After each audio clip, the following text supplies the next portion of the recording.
Prepare yourself for invasion. This is Indie Invasion.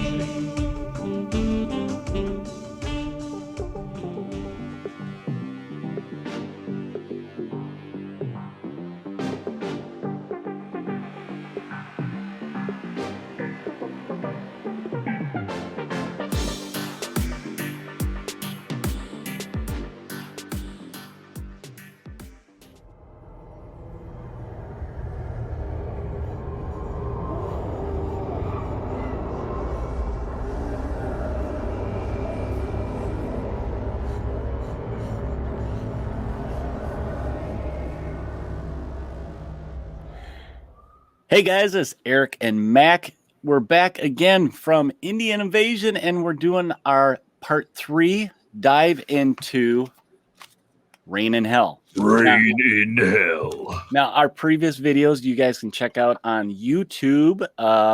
We covered the lore in part 1, and we kind of dove into the factions you can play and kind of how they work and stuff. So this is going to be our final one, but we do have some other videos up there that you can see of Mac's first Cabal that he did. I am still working on painting mine so I can do a nice little short video. And we're trying to figure it out how to do maybe even a playthrough. So if you guys keep an eye on our YouTube channel, we should have something up there for you guys to view. Maybe, but and you can view it with your new Indie Invasion coffee cup right there. And if you don't care for the Indie Invasion one and you just like to be with us on Wednesday nights, you can get yourself an Indie Invasion's shorts coffee cup. Just like a true salesman. Right? Our new Redbubble store. It's so cool, man. I'm the one buying everything. Yeah, so you're the one that's profiting off yourself, right? I'm profiting off of myself and giving Redbubble a small cut. Well, like I said, today is going to be part 3, where what we're going to do, and in all these videos, we just kind of touch on it. It's an overview. We don't want to get it too detailed for you guys because we kind of want to let you guys discover the rules and, you know, how the system works and stuff. It's a lot of fun to kind of discover games that way. And in this part, we're just going to go over some of the cool mechanics they have in Rain and Fire that kind of make it stand out from others. Rain and Fire. Wait a minute. Rain in Hell. Oh, man, okay. I thought, hey, look, all the games we talk about, I had to make sure. You know why I keep saying Rain of Fire? Because there's fire behind us? Well, and there's a cool movie called Rain of Fire. Yes. Okay. So if you guys haven't seen it, check it out.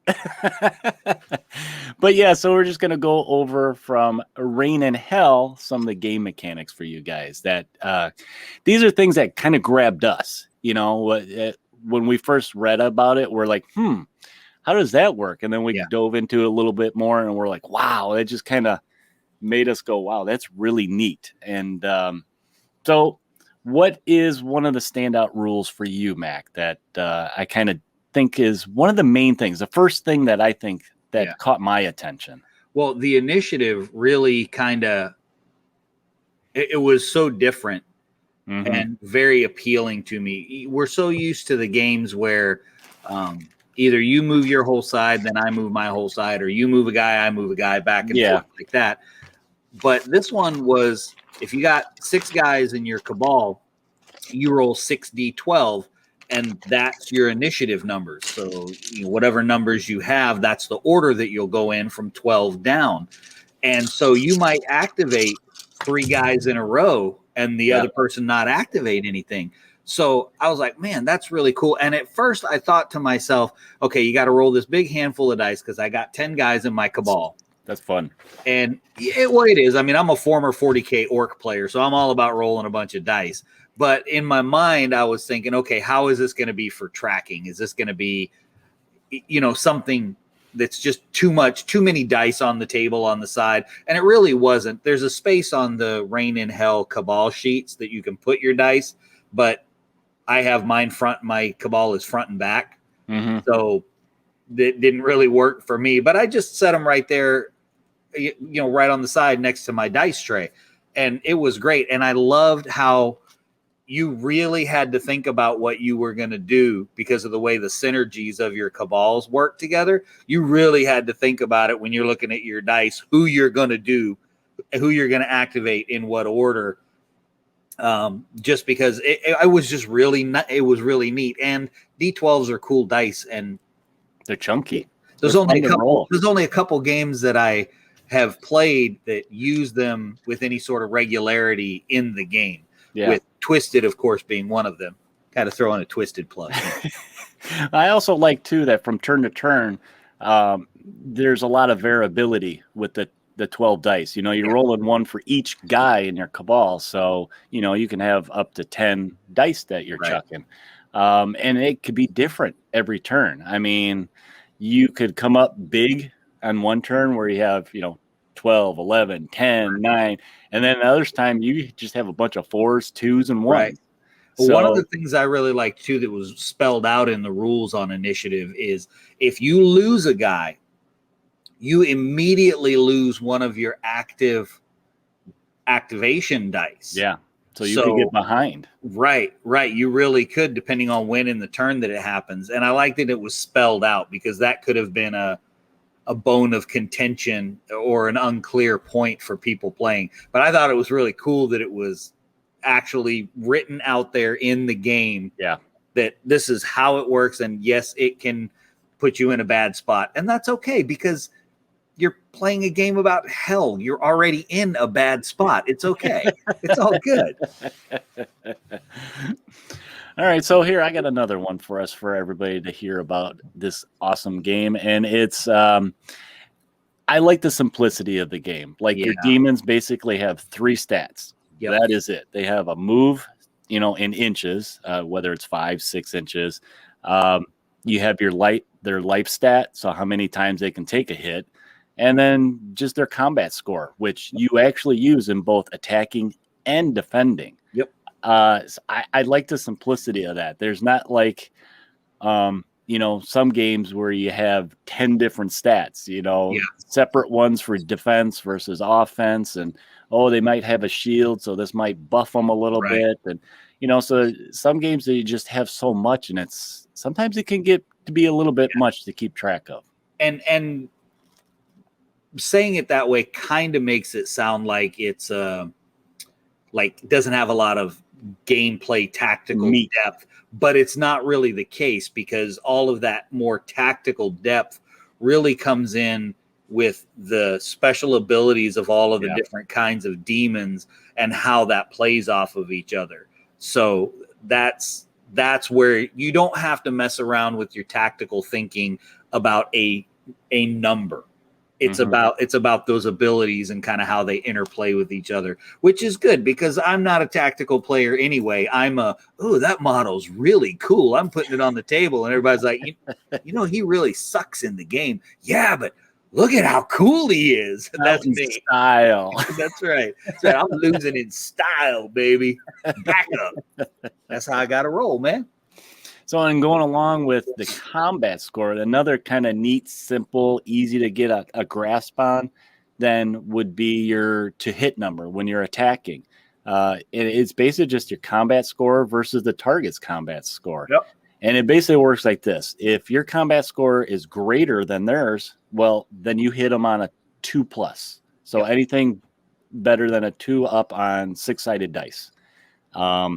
Equal, it's 3 up. And if you're the little guy fighting the big guy, well, you got to hit a 4 or higher to hit them. And it kind of reminds me, that system kind of reminds me of the old 40K and Necromunda little cross-reference chart they had, except much simpler.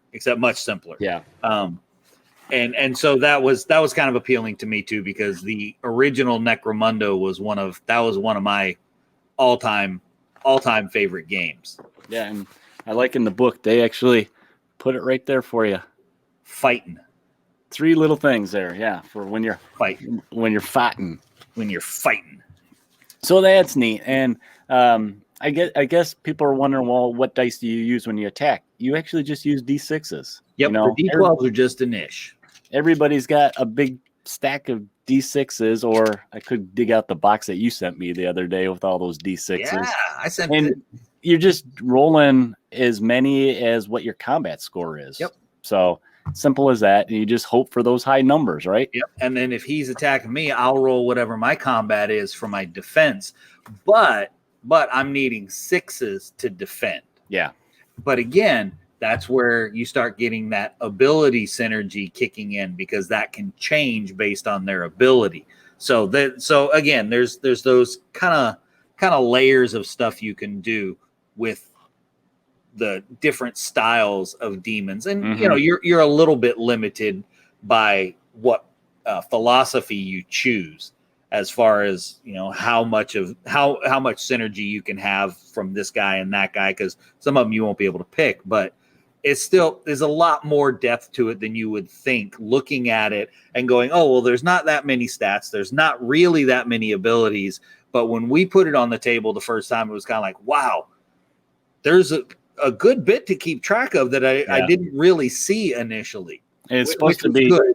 It's supposed to be like your fast-paced, brutal type of game, which is what makes it fun. And yeah, like you said, there is enough meat in there that you can kind of try different things out. Yeah, these rules sound kind of basic, and you know what? They kind of are. They're just not bloated, is what it is. Yeah. Well, the corpulent demon's probably bloated, but the game's not. But and oozing. But one of the things you mentioned about it being fast-paced and brutal, and what I like about that is it reminds me of Relic Blade. I love how Relic Blade plays because it plays so quickly, and it is brutal. Don't get too attached to your model, because he's probably not going to be on the table for that long. And I really, really like that concept of being able to bang out a game really quickly, because everybody's crunched for time. I've got a bunch of kids, and you have 2 dogs that are Instagram stars. So, you got busy lives, you know what I mean? So being able to do that and getting together on a Friday night and being able to play 4 or 5 games, that's a big deal. I think that's really a big deal. And I like that this game, it's not a one-on-one type of thing. You can have, a couple guys in the same battle, and just have a battle royal. That's a lot of fun when you have something like that. And and it's quick enough that, you just set up and go again. And to go along with how brutal it is, it's basically you have move and fight in any order, right? It's kind of right in your. You can fight and move. Yeah, it's right in your face. It's all melee. You just run up and you start socking it out. You can do a run by. Run up to him, hit him, and keep going. So I think there's 3 combat actions you can pick from. 3 different combat actions. So I like that. But like you said, when you start combining those special abilities and and the combat attacks like that, the focused attack, the charge, or the running skirmish, you start mixing those in with certain demons that really play well to a certain type of attack, then I think you really just get a lot of it. It's really a good game. I mean, overall, it's a good game. I don't think it's going to be most people's go-to game. I don't think it's going to be most people's regular game. But I think it's one of those games that's a nice, good, regular fill-in, because most people they're going to be the big name guys. They're going to play 40K, or they're going to play Kill Team. You know what I mean? Something big like that. And this is a really good one for in there. But I don't know. It could be because it has that same flair as Relic Blade, where you're just knocking it out so fast that you can. The short campaign that's in the back of the book for how fast you can play this game is just not enough of a campaign, because you could probably, if you had a couple buddies over on a Saturday, come over about noon and plan on having hot dogs on the grill for dinner, you could bang out an entire campaign that evening. So yeah, and I mean that's fun though. Heck yeah, to bang out a campaign. I mean, that was. Kind of a neat thing about the game is I think that's where this game really shines, as a campaign, because it's one of those things that as you play each scenario in the campaign, your demons basically can level up. You earn points to buy, different relics or different, boosters for whether it's your leader or one of your lesser demons upgrading to, a greater demon and so forth, a superior demon. Right. So then all suddenly they kind of start as maybe a straightforward cabal, Right. but then you get the choice of how you want them to grow and expand. I think that's a neat thing with the campaign. And we'll be starting our campaign hopefully soon because Seth has finished painting his cabal. I believe he's done painting them. So I'm interested to see what kind of disparity develops in just a 2-person campaign.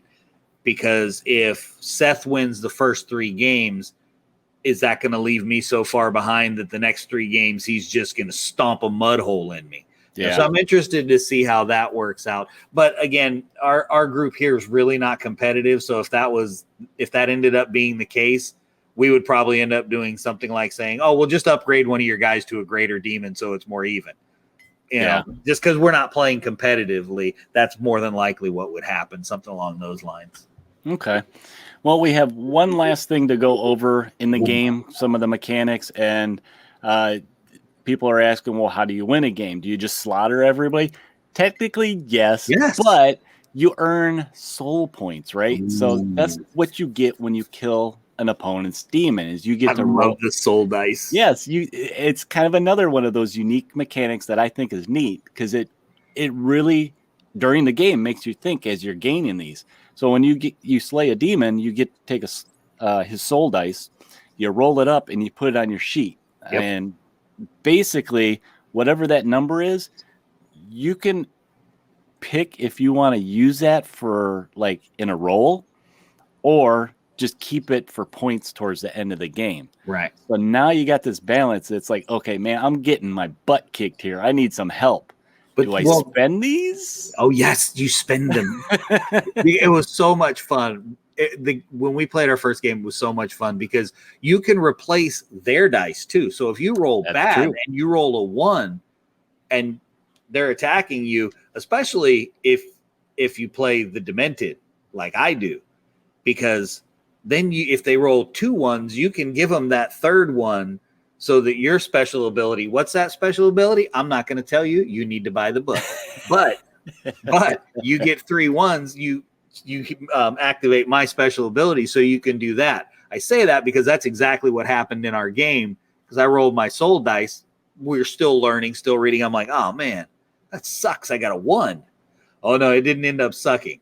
But then if you get a 6, you can use it for yourself or, wherever you want. So you can play that soul die anywhere on the table, which is really neat. It's an interesting kind of gamble thing, in a game. Yeah. It's like, do I hold on to, my hand toward the end of the game and try to just win by points or, do you use it in game? You could do that, but it's so fun to use it in game. I burned so many soul dice. I was like, oh, look, I got more soul dice. Time to spend them.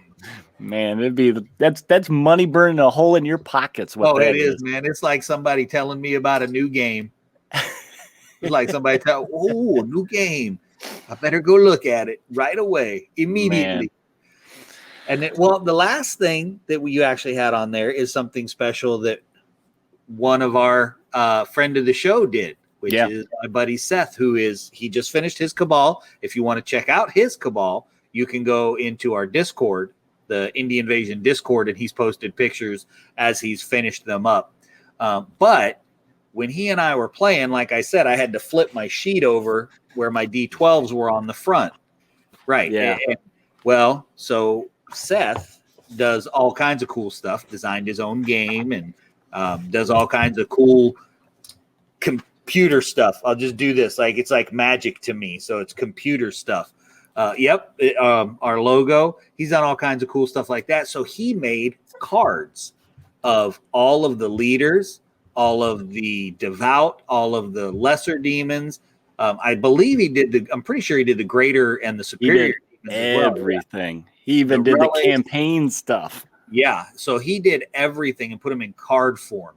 Now you can find those on our Patreon page. We have, I think they're a zipped file on our Patreon page. Yeah, they're just the basic JPEG files, I think, on there. So you can make them to any size you want then once you download them. And Eric posted them ready to print in where you posted them in Discord, and where else did you post them? In Coastal Con.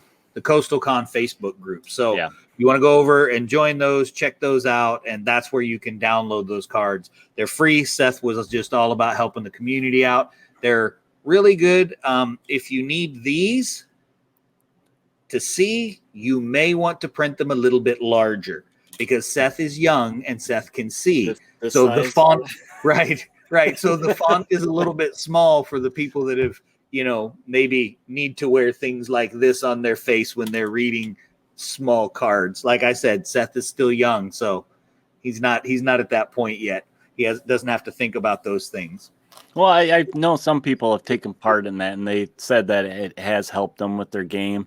And I've seen people from other games, kind of similar thing where you can download and print out stat cards. They just put them in like a 8 by 11, folder book with just the sliding clear pages, and then you just got a book that you can just flip through them all. Yeah.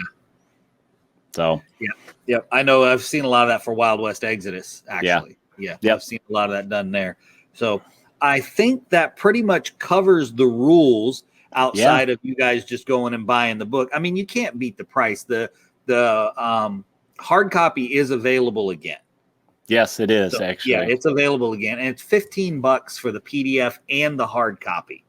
I mean, you really can't beat that. And it's not a huge book, but it's a nice book. It's a nice soft cover book. I wouldn't mind a hardcover. Just saying, because that's the nice one that goes on the shelf, that you show people. You're like, this is my Reign in Hell book, and you tap on it because it's a hardcover. And this is the one you take to the table, which I only have one of these. I probably should fix that. Because got to have two, so that when the person comes over to play that hasn't played. Well, that's a good point, actually. That's a very good point. See, I know what I'm talking about. Plus, I ordered mine as the second the game came out, so I have the one that doesn't have the corrections in it. And you do too, don't you? One. Yeah, we got the collector first draft. That's right. We got the collector first draft. So I need the non-collector regular draft now. And I'll probably end up getting one of those. But that's all we got on the rules. We really encourage you guys to check out Reign in Hell because it really is a lot of fun. It's a fast-paced, furious game, plays in a small footprint, kind of lets you use whatever models you want. I mean, if you're a Chaos 40K player or a Demons 40K player, you're ready right now. You have every cabal you could possibly want ready to go. So it's got that. It's the miniature agnostic, so you can use whatever you want. They don't even have to be scary looking demons. They could be, I think, what is it? Your succubus that looks sort of human. Yeah, this is just a D&D mini that I'm using. Yeah, so or a 20-year-old Warhammer Ogre Kingdom guy. Yeah, so you can just use whatever really fits what it is you're looking for, and you can check them out at snarlingbadger.com. That's where you can purchase it. And also the two authors, they also have YouTube channels. You can check them out. One of them is Adam. I think is it Loper? I don't know. Anyway, Uncle Adam is how everybody knows him, and he's Tabletop Minions. And then Vince, I have to look to say it right, Venturella also does 40K stuff. So you go check out their YouTube channels too. But most importantly, check out the book. It's well worth it, man. It's $15. You can't beat that. You can't beat that with a stick. So on that note, if you guys want to hear more stuff from Indie Invasion, you can always check us out on Podbean. Podbean is our main host for our podcast, but you can check us out on all of the other podcast platforms, iHeartRadio, Pandora, Stitcher, iTunes, Google Play, all those cool places. And I got another email today from some other place called Wisdom. So apparently you can find us on Wisdom too. I tried to Google it and I got an audio, a home audio place in Nevada. So I'm pretty sure that's not them, but it's some new social podcast thing that I got an email for him today. But you can check us out on those. You can also check us out on Facebook, YouTube, Twitter, Instagram, and Discord. The Discord is really popping right now. We're having a lot of fun over there, seeing a lot of pictures of tables and stuff. So check that out. Our Facebook is that's mostly where you can find a lot of the links, and we throw stuff up of what's going on. But YouTube's been pretty active lately too, so check those places out. We got our Instagram back up and running a little better now, so check those places out. And if you know of any games that are independent by independent developers, please let us know. Shoot us an email at indieinvasion@gmail.com, and we'll probably buy the book. Just what's going to happen. Definitely will buy the book. I'm going to buy the book because I am a rule book junkie. Also, you can check us out at the Coastal Con website, coastaltex.com. You want to go check that out because all the links to everything that I just told you about are over on the Coastal Con page. You can also keep up with what's going on with Coastal Con, which is the convention that Indie Invasion spawned, birthed, sponsors. I don't know. It's the convention that I started, and me and Eric are Indie Invasion, so I don't know. It's all craziness, I guess. But you can also find some friends of the con and friends of the show. You can find links to Discover Games, which carries all of the stuff all these indie games that we throw out there. You can also find Unipolar Games, who does some of our swag that you can get from Unipolar Games. He also does a lot of custom work on demand, which is really cool. You can also find a bunch of stuff about the Tabletop Engineer, our friend Jim Kelly, who does a couple different magazines, Bexham's Bazaar and the RPG and Wargame Sourcebook, the JCPenney Christmas catalog of wargaming. It's a mouthful. It is, but you definitely need that one. So last but not least, you can always go check us out on Patreon. Now, the catch for going to Patreon today is you can get those card files over there, so that you can set them up and print them however you would like, as big as you want or whatever, so that you can get those cards on your table for your games of Reign in Hell, because you need to be playing the game, because it really is fun. I think everybody out there that listens to us and is into the kind of games that we like would probably really enjoy how this one plays. On that note, guys, while you're out there playing Reign in Hell, and I guess some other games from independent developers too, remember to prepare yourselves for the invasion.